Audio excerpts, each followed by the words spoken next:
What's going on, guys? Just wrapped up today's episode with my friend Elias Scar.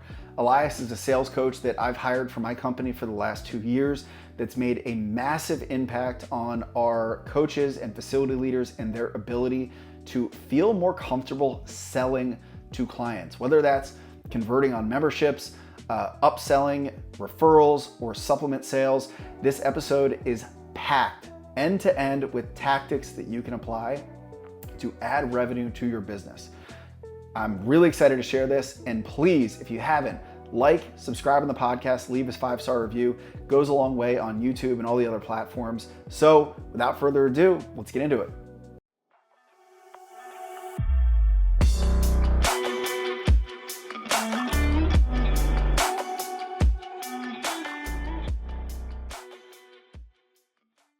All right, welcome to Little Jim Big Heart. My name is Devin Gage, and I'm here with a very, very, very special guest. I always say that, but this one, I really mean it this time. Elias Scar from Sell Like Scar. I met Elias at a Perform Better Summit where somebody put me on to him because he was working with them to help their team learn how to sell, which in fitness is a 4-letter word for a lot of people. And he's on a mission to make it not such a derogatory idea and term in the fitness industry, which I think is truly, truly amazing work. Thank you for joining us, Elias.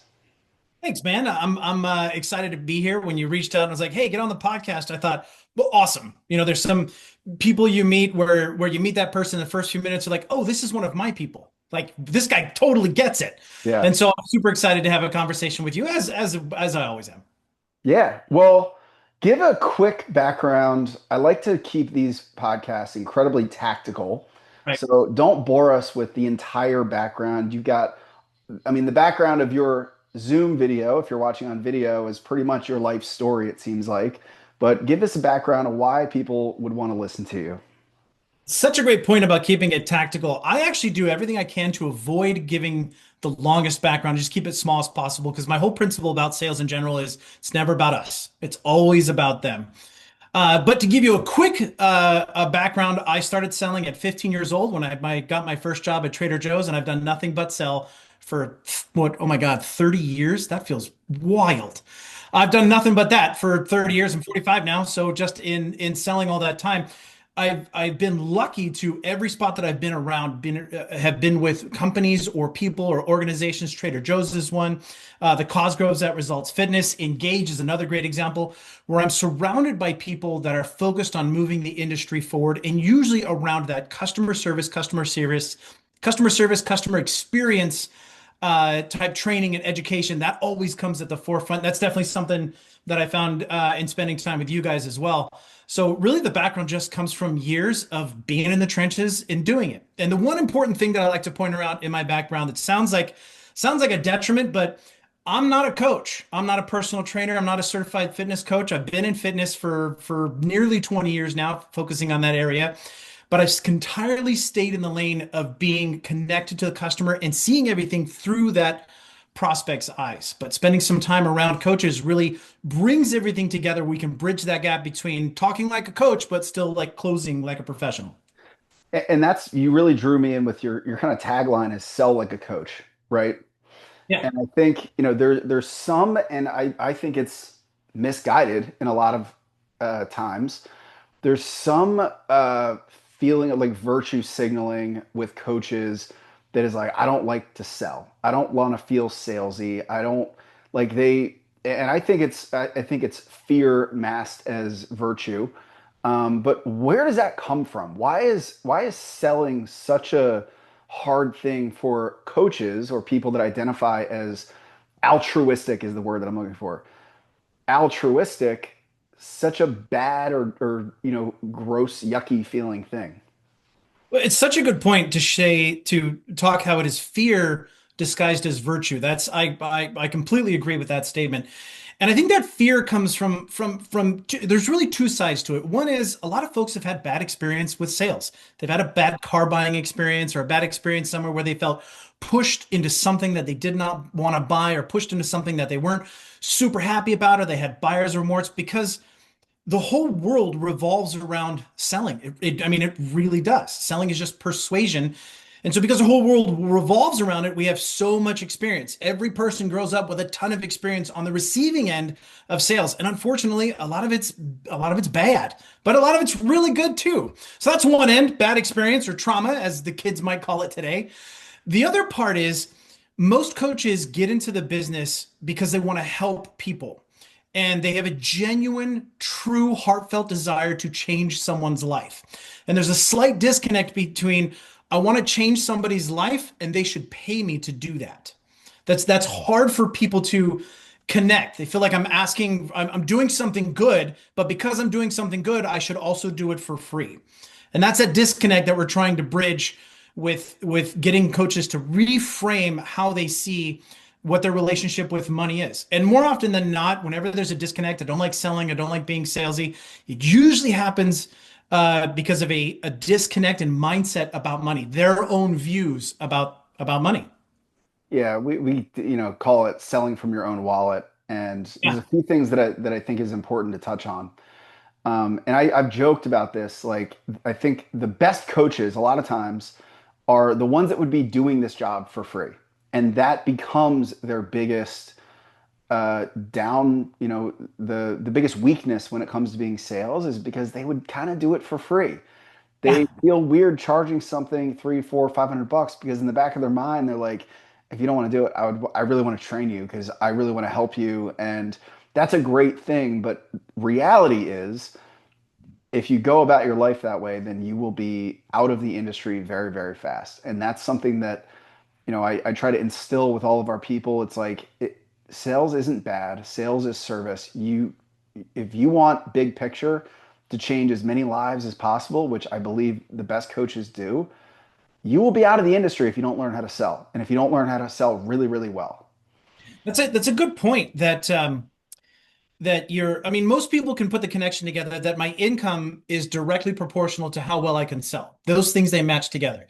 But they forget that your influence is also into direct proportion to how well you can sell. If you want to help more people, if you want to have greater influence, you've got to be able to sell. You have to be able to make money.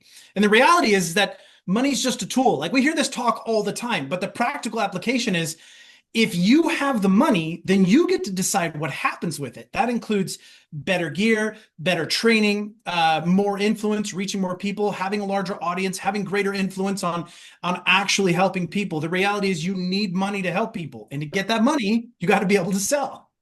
Yeah, and I think there's also, and maybe this is just me in the circle that I run with, because I know this is not the case for all fitness people.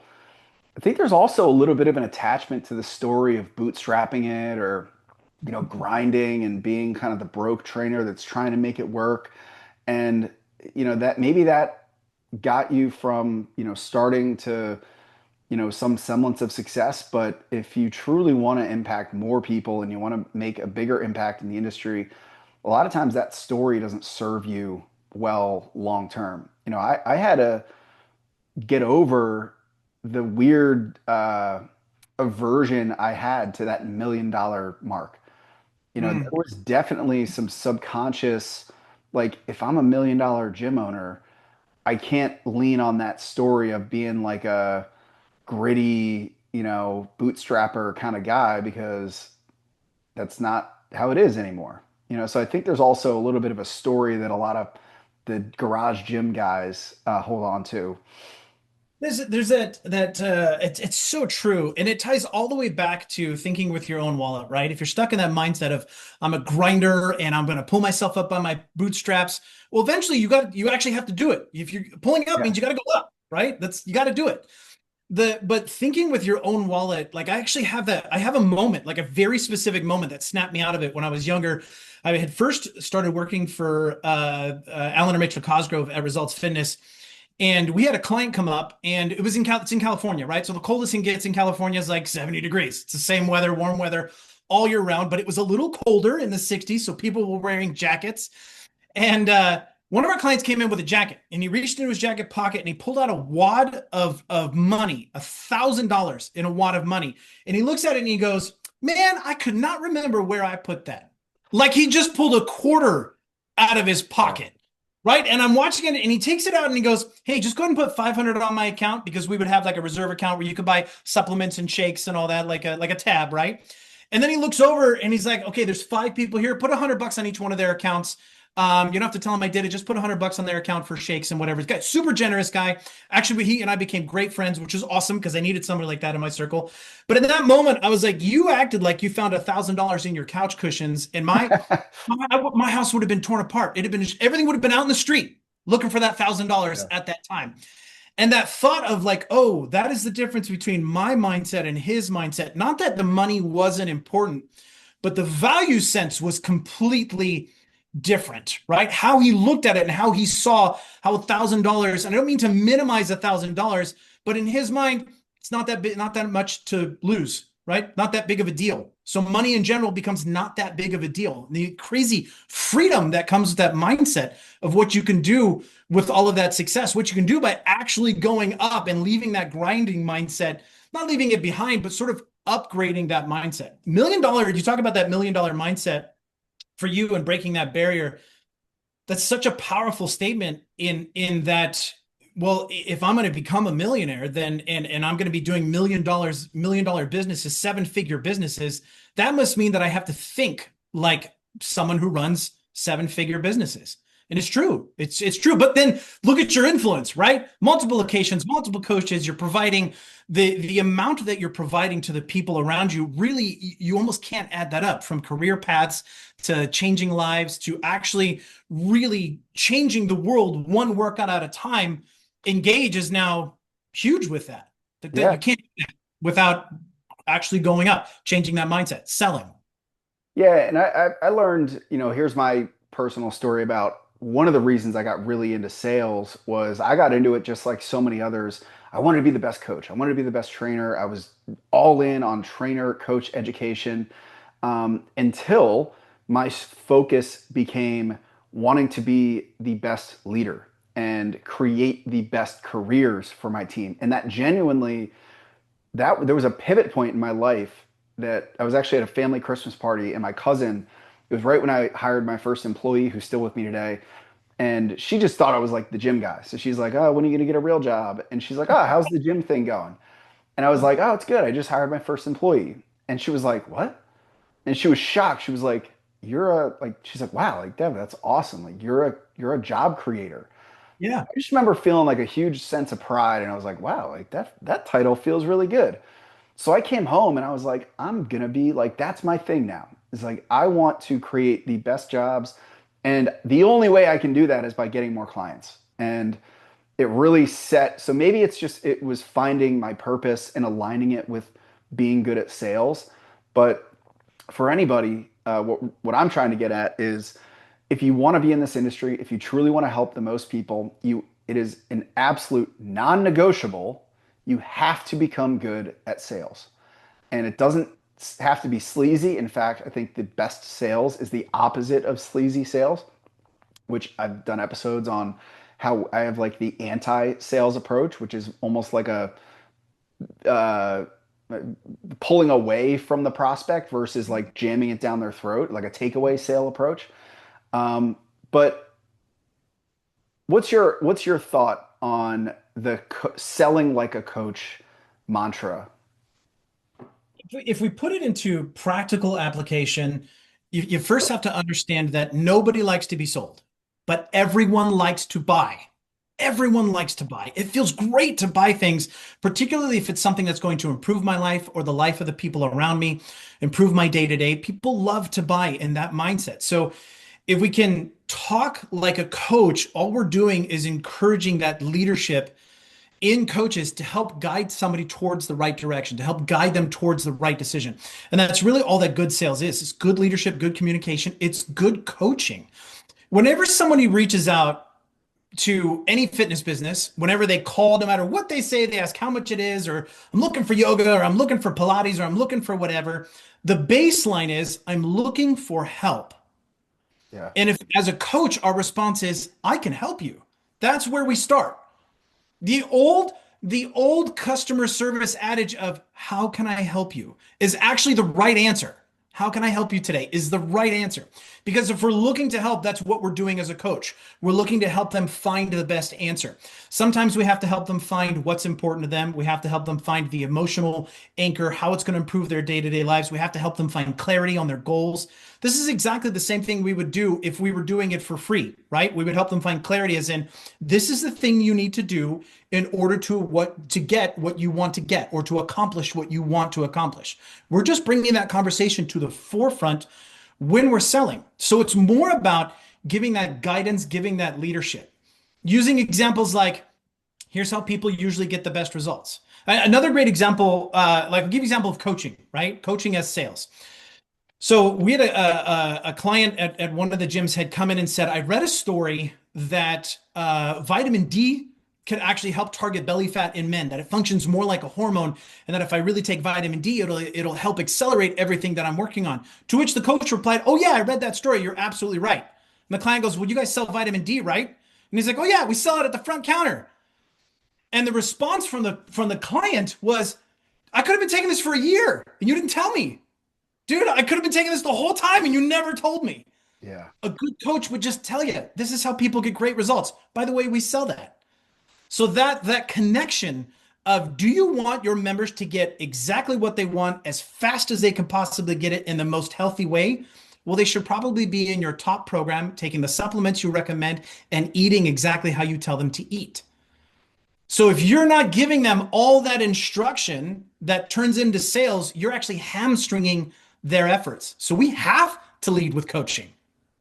Yeah, and it's funny because we talk a lot about, in my organization, you don't get to $1 million level unless your coaches have some hand in the sales process. It could be talking to a trial at the end of their session about converting or upselling or referrals, but it's always been this like sticking point where they're like, oh, like I hate the upsell conversation. And I'm like, let me ask you this. That client over there, it's a woman in her 50s. Like, what is how often is she showing up? She's like, oh, she's 2 days a week. I'm like, what's her goal? And like, oh, well, she's got to lose 50 pounds. And I'm like, is there any shot in hell that she will lose 50 pounds by this date, coming here 2 days a week and not doing anything else? They're like, no. If it were you and you had to lose 50 pounds, what would you be doing? And they're like, oh, well, I'd be here 5 days a week. I'd be taking this supplement and following this nutrition plan. I'd be getting 10,000 steps. I'm like, so by being averse to selling her an upgrade, you are the opposite of doing your job. Like, you are wasting her time and her money because you're afraid to have that conversation. It's just such an amazing. I still struggle to wrap my head around, and I know what it is. It's a feeling of feeling altruistic and not wanting to be pushy or salesy, but it's such an opposite effect of effectiveness. You're absolutely right. We're looking at sales as the goal rather than sales as the byproduct. Right.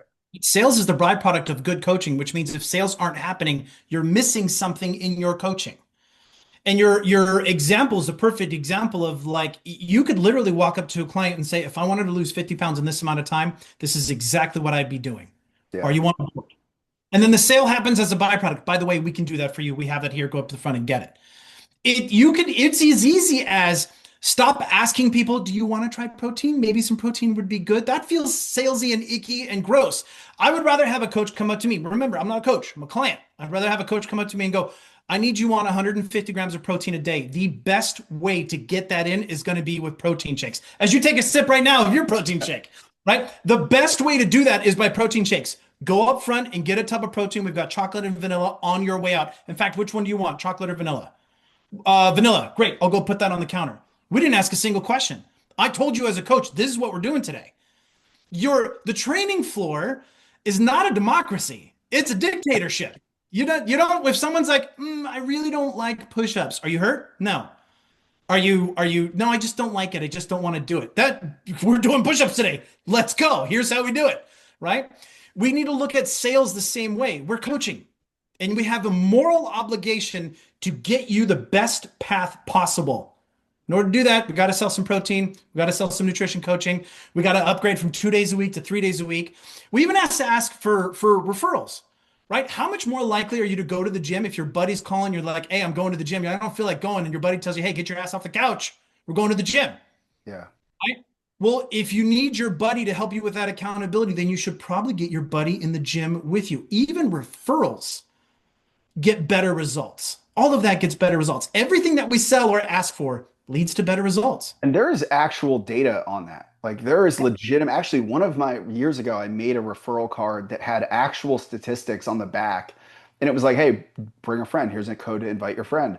On the back, it was like 92%. The results are 92% better when you work out with somebody that you like. There was like a series of studies that were done on fitness results with somebody that you're friends with at the gym. So, just a note, I want to earmark this for anybody listening. A really good exercise that you could do is if you put your whole membership list in a spreadsheet and just put what the person's goal is, what their membership is, and just tag anybody who is not going to reach their goal on their current membership.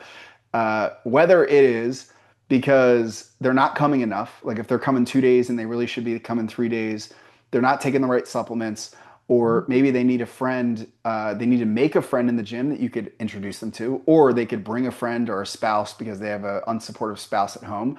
And your job then is to go through that list and just attack.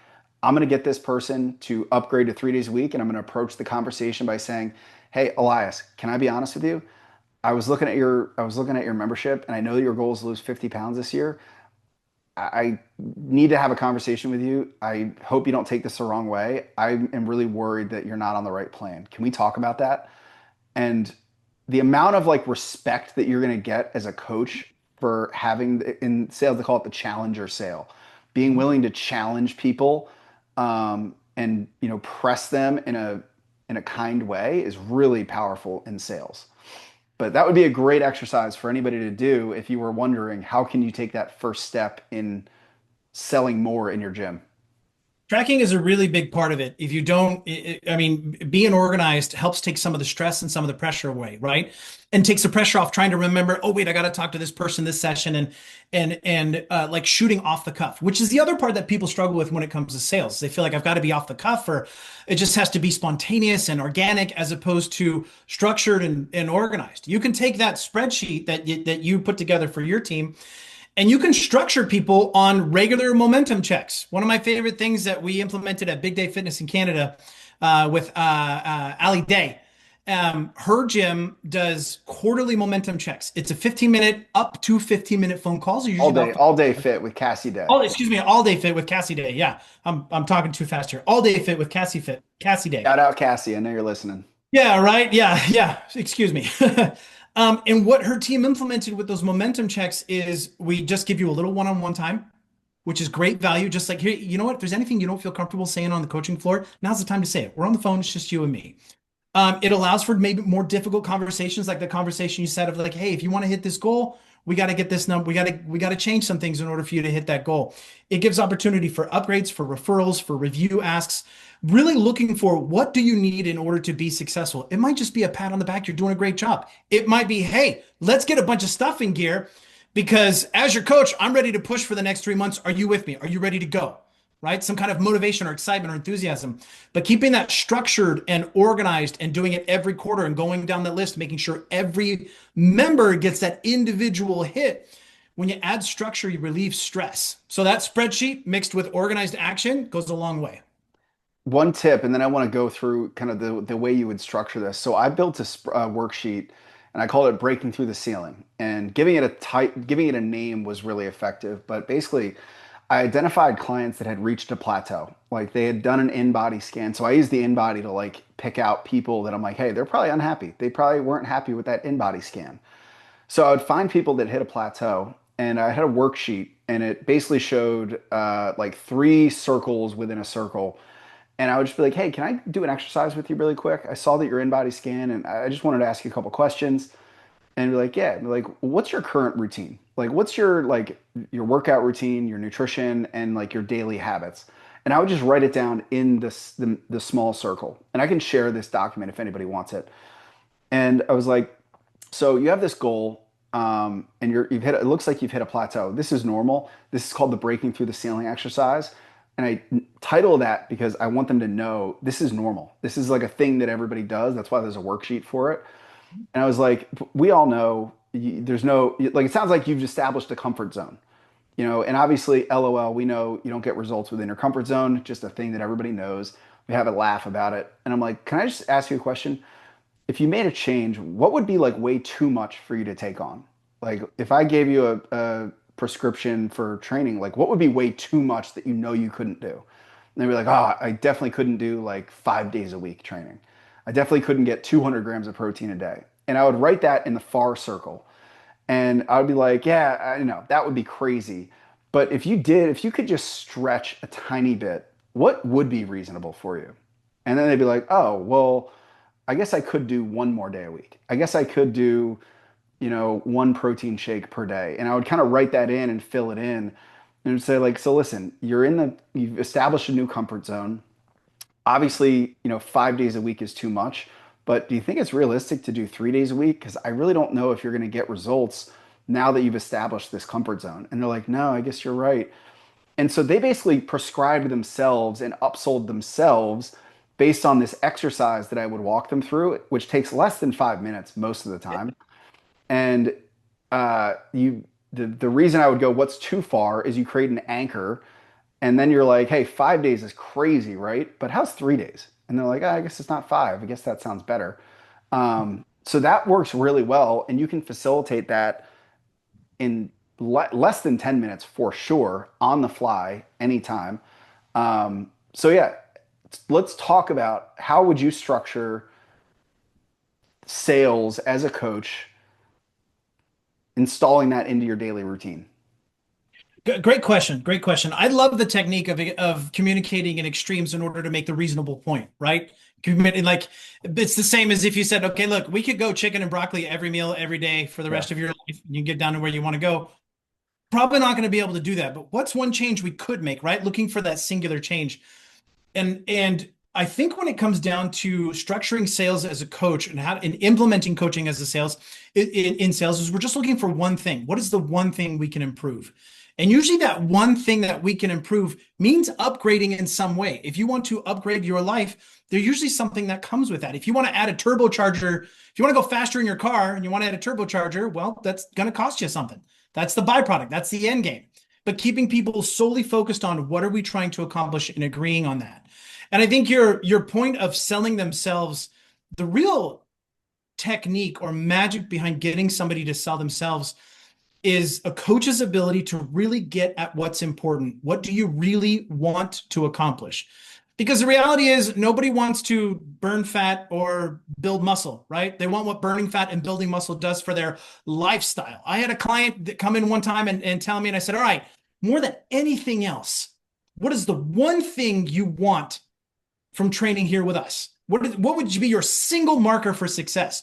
Her response was, I want to bang an ass. So I write down in big Yeah. letters, I want to bang an ass right on her goal sheet as we write that down. And everything gets engineered towards that singular thing. We tend to associate sales with having lots of options and lots of choices, and there's lots of things to do. But that lack of clarity makes things stressful. It's stressful for the client, it's stressful for the coach. So a big part of selling as a coach is to narrow things down to the one and tackle it one at a time. So if we start at the top and you have coaches selling memberships, right?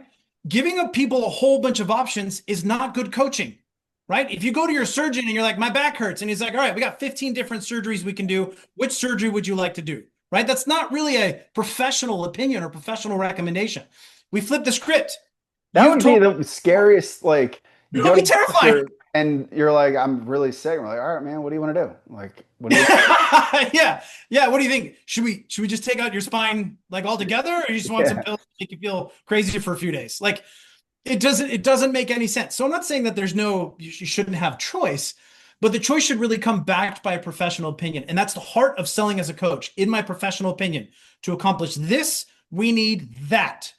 That's it. It's really that simple. So if we're going to take that coaching skill set, it's narrowing it down to the one. What is the one thing in the moment, the next forward step?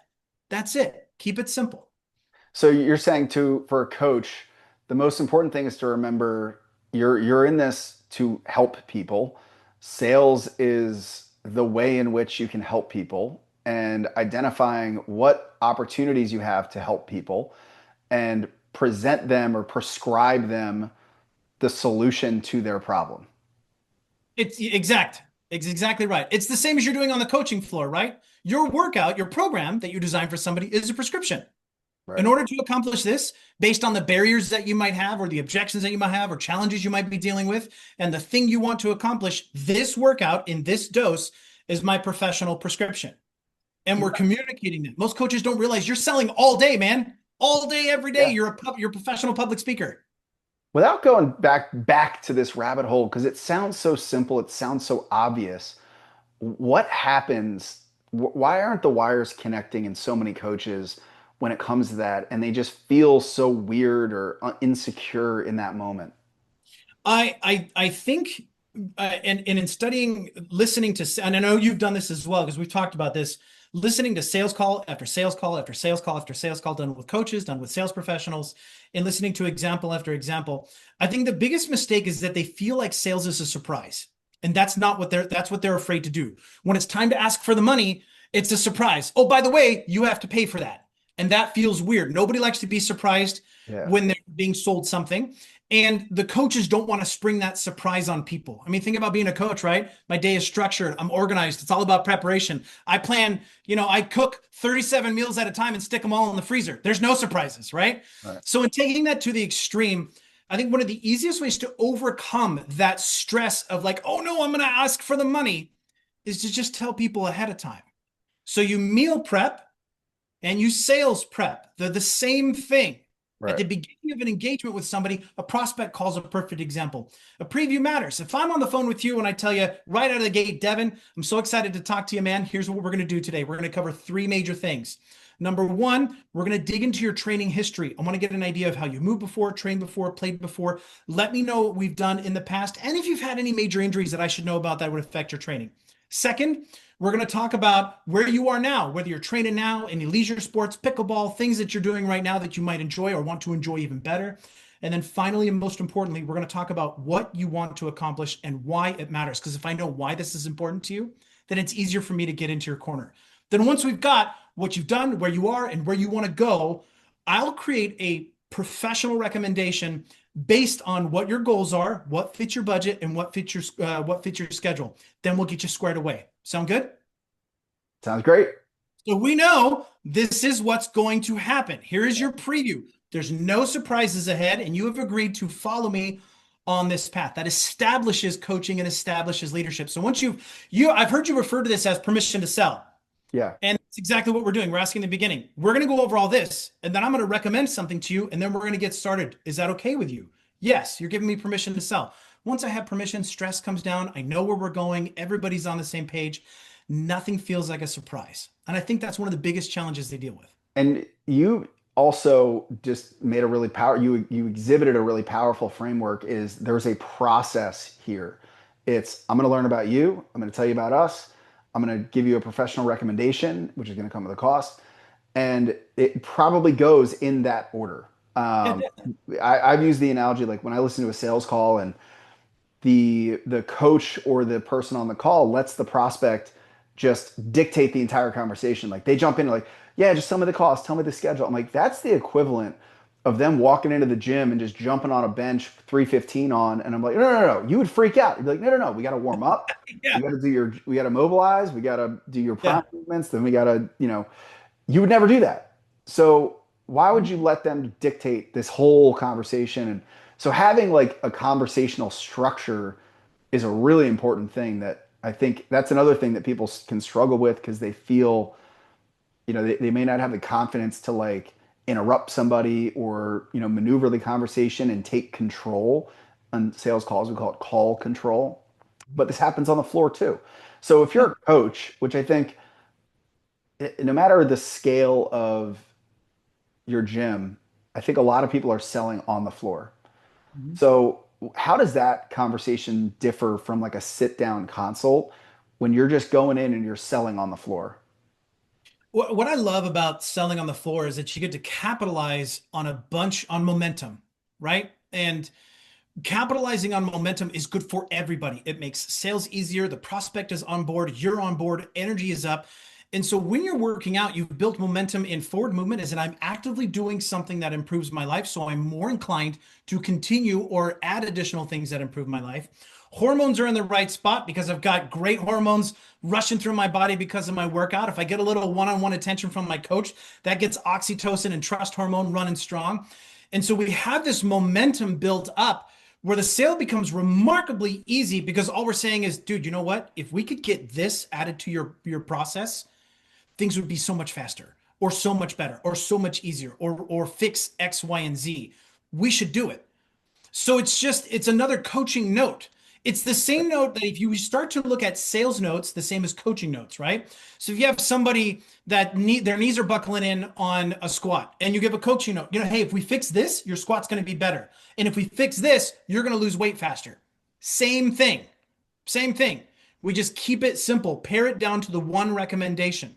And that fear of hitting no or stressing out, like you just get, it's one of those things that you got to put reps in, right? You're not going to do a Turkish getup right the Right. first try. You got to get reps in and piece at a time. So part of making it a coaching note is to just get reps in. Selling on the floor is low stakes. The Yeah. risk is minimal. They're already members, they're already paying, they like you, they trust you, and they want to do better and get more from your company. So it is the easiest way to not only be good at, not only effective way for selling, but it's the easy way to practice. And sometimes it's just asking. It's just like, hey man, we get faster results if you got more protein in. Or dude, you've been crushing it the last couple of weeks at twice a week. If we did 3 times a week for the next month, I bet you could kill it. In fact, I'm going to give you 3 times a week on me for the next month, and then we'll talk about it afterwards. But I think you could kill it. Are you on board? Let's do 3 times a week, and I'm going to give it to you.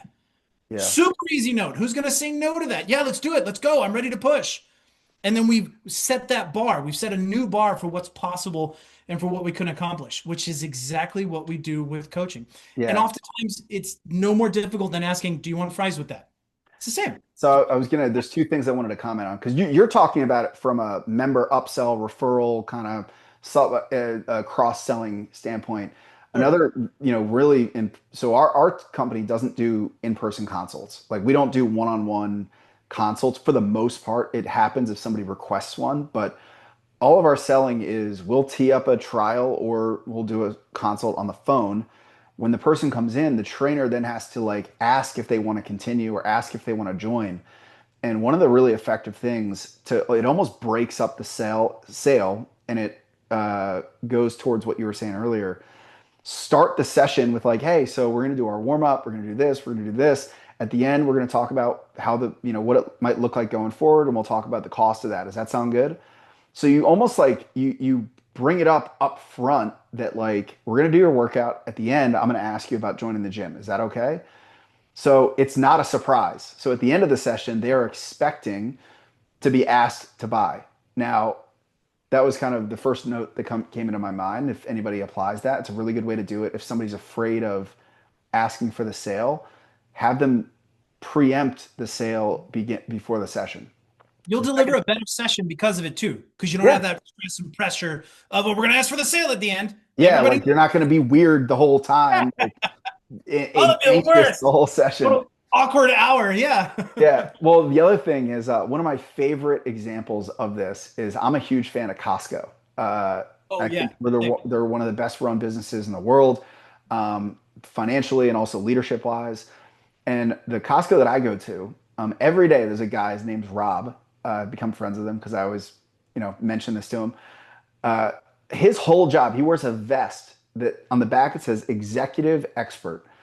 And so if you're not familiar with Costco, if you're listening, there's two types of memberships. There's the standard membership, which is $60 a year, and that gets you access to Costco. And then there's the executive membership, which is $120 per year.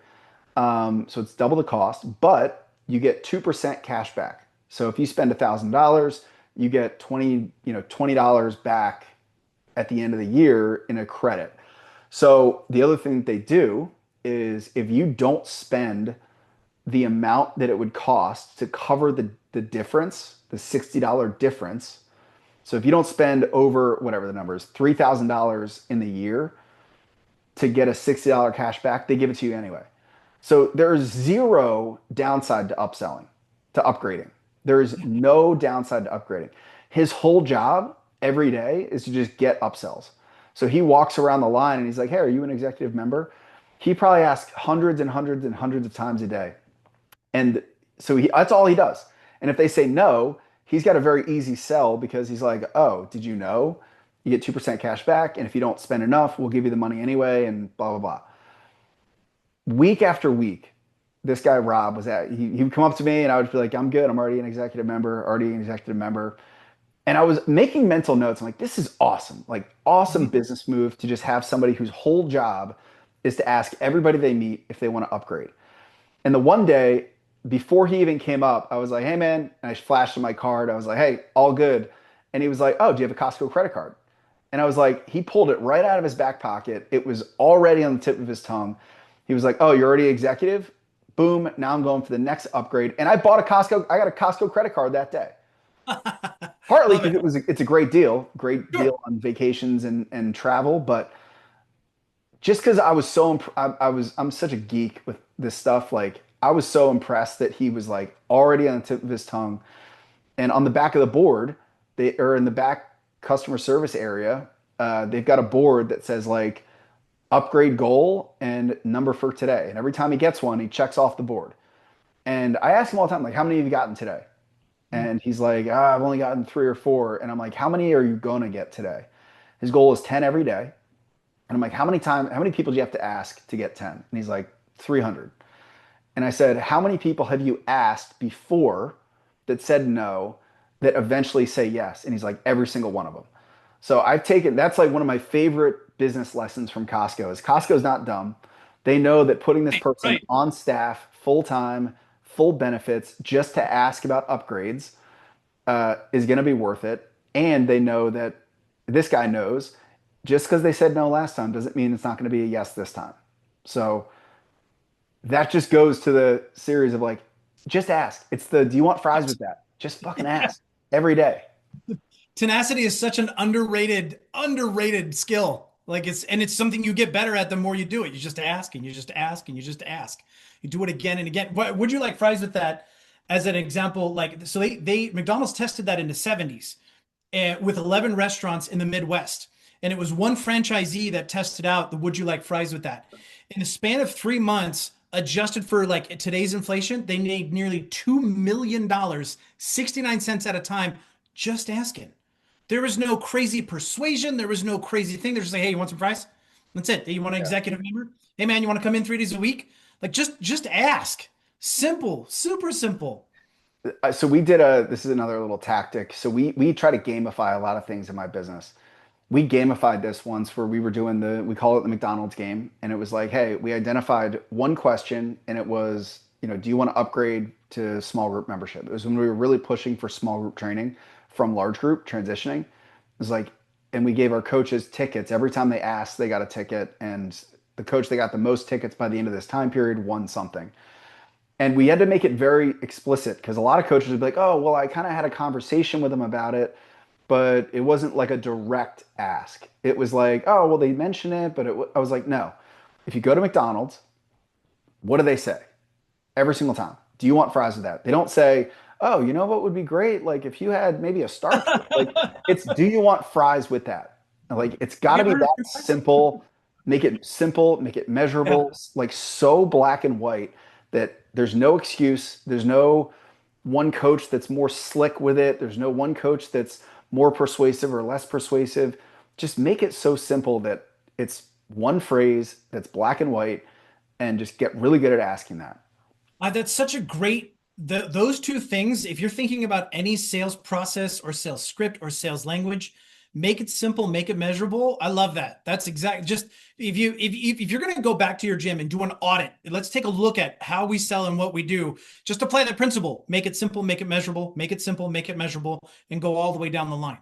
I think that's great. I love those two. I'm going to steal that from you. I'm going to start coaching it to everybody else. That's a good one. I like that a lot. And Yeah.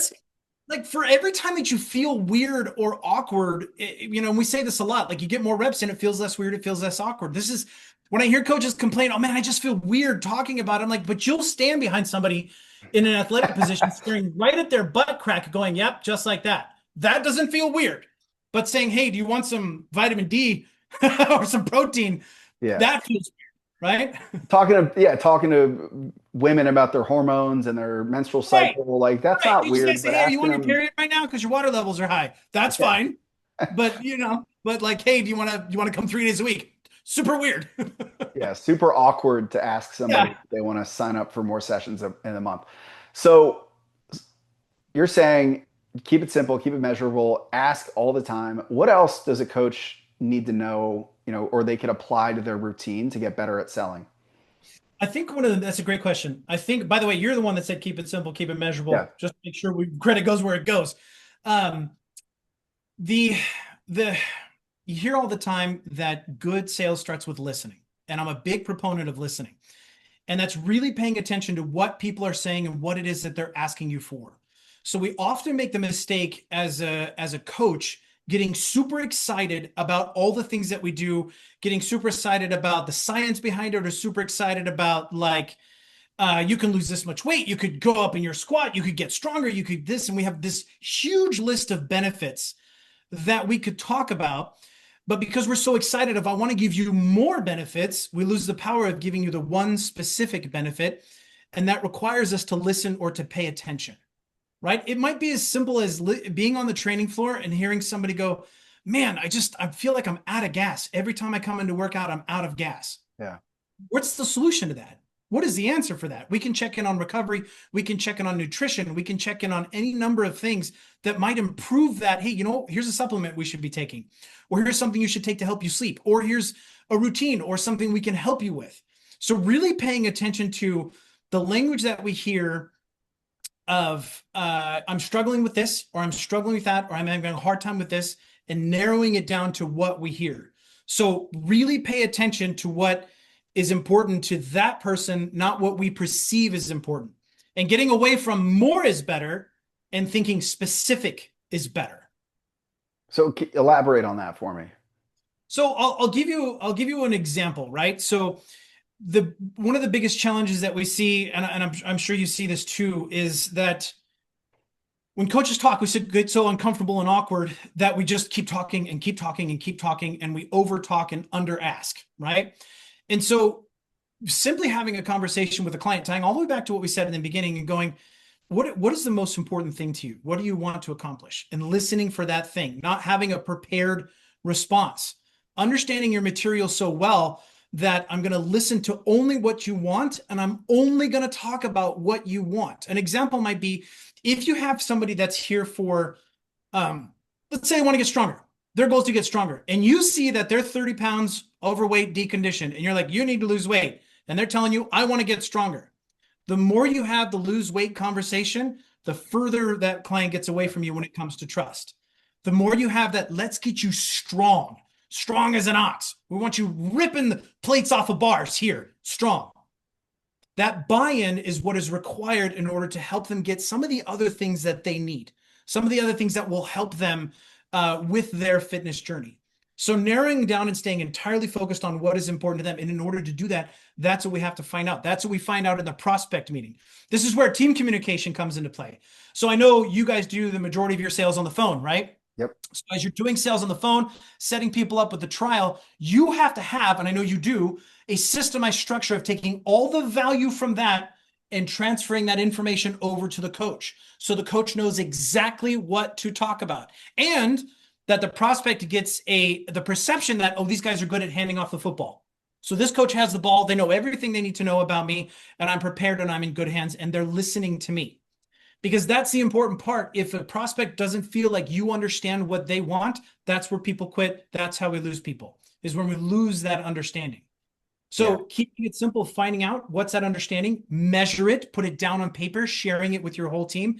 That makes selling so much easier because we're no longer selling now. I'm literally just giving you what you asked for. Yeah, and something that's really important, it's very in this realm is like using their exact words. Not just Yeah. like the focus, like weight loss versus getting stronger, but if they say workout versus training, and you say like, oh, well, we're a Yeah. training gym, and they're like, oh, I just want to work out. They don't know some of the lingo and some of the jargon that you know.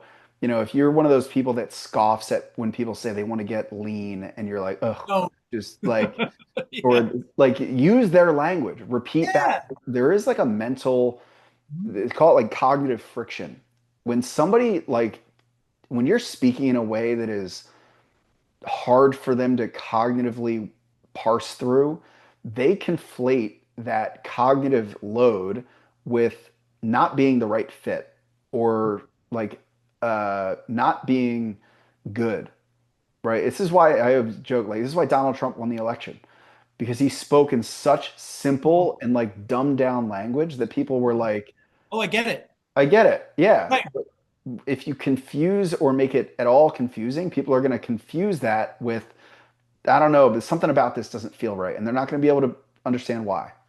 Well, we get stuck in trying to appear smart or like we know what we're doing because they want them to believe in us, right? But the phrase that always sticks out in my mind is that clever kills clarity. I want to be appear clever. I want to appear like I have all the right words. I have all the right things. Clever clears kills clarity, Yeah. and lack of clarity kills the sale. Just be clear. Just be keep it simple. Like you said, keep it simple, keep it measurable. So to tie back to what you said about using their words, that is the only way to say the right thing every time is to use the words that they give you. When people worry about this is one of the things I get as a coach all the time is what should I say here? What should I say there? What should I say? Just tell me the words. I don't want to learn how. Just can you just tell me the exact words of what to say? And the answer is always just use their words. Repeat the Right. words back to them. It sounds like X, Y, and Z is important. Sounds like you want to bang an ass. Do I have that right? That's yes, that's what I want. Great. We'll do that. If we respond with we want an acceleration of the gluteal, I don't even know the words, man. I couldn't even say it that way. But that's it. Use their words, and it's so easy to build rapport that way. Yeah. And that's probably aside, that's probably a part of what made you a good salesperson is you probably spoke the same language as the prospect because you weren't a trainer. You didn't know or were hung up on the lingo. Our best sales guy right now has zero fitness background. He was a door-to-door solar sales guy, but he was a client of my gym for a long time, and his mom was a You, client. It's huge. yeah. So, as a way to wrap this up, what could somebody install in their personal, if they're a trainer, if they're a coach, or and let me before I do this, I want to say this: if you are an employee uh, listening to this and you don't own a gym, this is for you. If you get really good at sales, it is one of the greatest ways to just grab the reins of your career and just to develop what's called career capital, which is you can go to your manager or boss and say, this is what I produced. And there is a price tag associated with that. So take these words and like be the anti, be the guy that can solve, we're talking about sell yourself to your boss, Mhm. sell your career capital, uh, and that has real marketplace value by becoming good at sales. If It you're the immediately trainer gets that closes every single trial, if you're the trainer that can get every single upsell or sell the most supplements, there is a personal income aligned with that. And if put your that on boss, your resume. yeah, if We your already boss know has you a got problem, 47 yeah, if your kettlebell boss, if you certifications. become that person and your boss won't pay you, then I probably will. So Yeah, call Devin. You'll get a but job, what? man.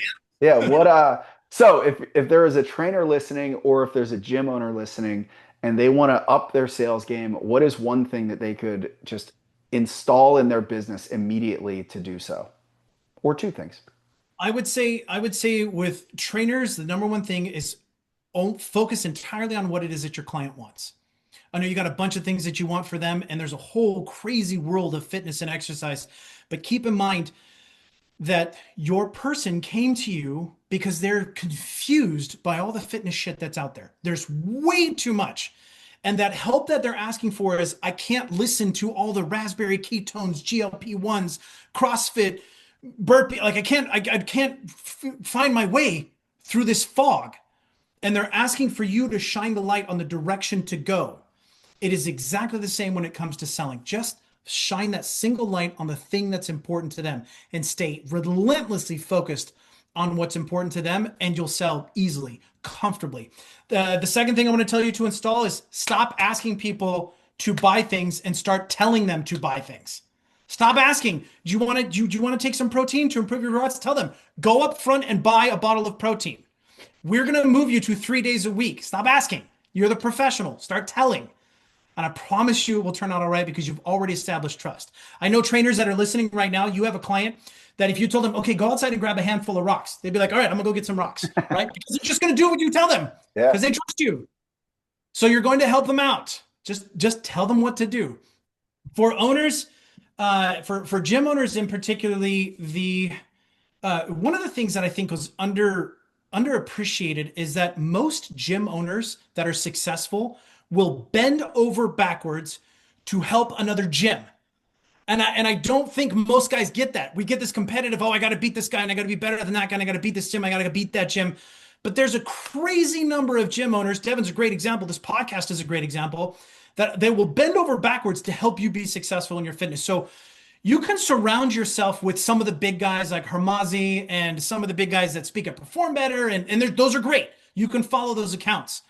But there's some local gym owners that are really successful that may not be advertising, come join my massive mastermind group, but get these guys in your circle. Follow these guys. Pay attention to gym owners that are doing it and step outside of the gym community a little bit. Start looking at like Yeah. cash pay chiropractic offices, restaurants. Pay attention to the businesses around you that are delivering outstanding service because it's really everywhere. There's so much help out there that you can get and support if you're just willing to pay attention and look for it. As far as what can we install right now as a gym owner, and that is oftentimes success starts to look like more responsibility, right? So when you watch your employees grow, a signature of their success is you're taking on greater responsibility. You're taking on greater responsibility for sales, for retention, for all sorts of things. So keep in mind that you can reward your team by, I'm going to put you in charge of this and I'm going to trust you with this. Make communication training and sales training and delegating that responsibility a regular part of everything that you do, a regular part of your sales meetings. It really is about giving the tools and empowering people to do so. It takes a lot of work. I mean, being an entrepreneur is like being a parent, right? They're all your kids and you're helping them grow. If you care, if you actually care, you want to see them just blow up their careers and go absolutely crazy successful. Well, in order to do that, they need the tools. And so providing those tools is often really just kind of about one-on-one time. Pay attention. So all that attention where we're talking about trainers need to give to their clients, what's the one important thing to you? How can I help you grow? How can I help that? We're going to apply that same principle to owners and entrepreneurs. What is that one thing you need for your career to be in the next step? And I'm going to help you get that thing. Because if you're driving what's important to them, they're much more inclined to take that drive and momentum and apply it directly back into the business. Yeah, absolutely. And you can show them, what the outcome could be too, like what this Yeah. skill set could lead to. So, Elias, this is amazing. Listen, we hired Elias, man, over a year ago, well Mhm. over a year, maybe like a year and a half, 2 years. He does a call every 2 to 3 weeks for my engaged personal training facility leaders, and it is like their favorite call. I do a call, Jeff does calls, but they love Elias's calls. He's added so much value to my business. If anybody was curious about working with you for their team or their company, what would the best way to get in touch with you? I would say there's three easy ways. One, get onto Instagram. I'm the only Elias Scar on Instagram. I'm super easy to find. I'm the only Elias Scar on Facebook. If you're a Facebook person, find me there. Shoot me a DM. Tell me you saw the Big Jim or Big Heart Little Jim podcast, which I love that name by the way. And send me a DM, and I'm more than happy to help you out. If anybody that comes from this podcast um, sends me a DM and they mention this podcast, I will sit down with you on a call and go through your prospect call. I'll pretend to be the prospect and I'll give you 30 minutes of feedback on here's what I see throughout your sales call. Here's what's great that we can double down on, and here's what might need a little support. But you got to mention the podcast to get it. Yeah, and that's a great deal. My guys still hit you up all the time for stuff like that. They love doing the role plays with you. So that's great. Thank you so much, man. Thanks, man. This was awesome.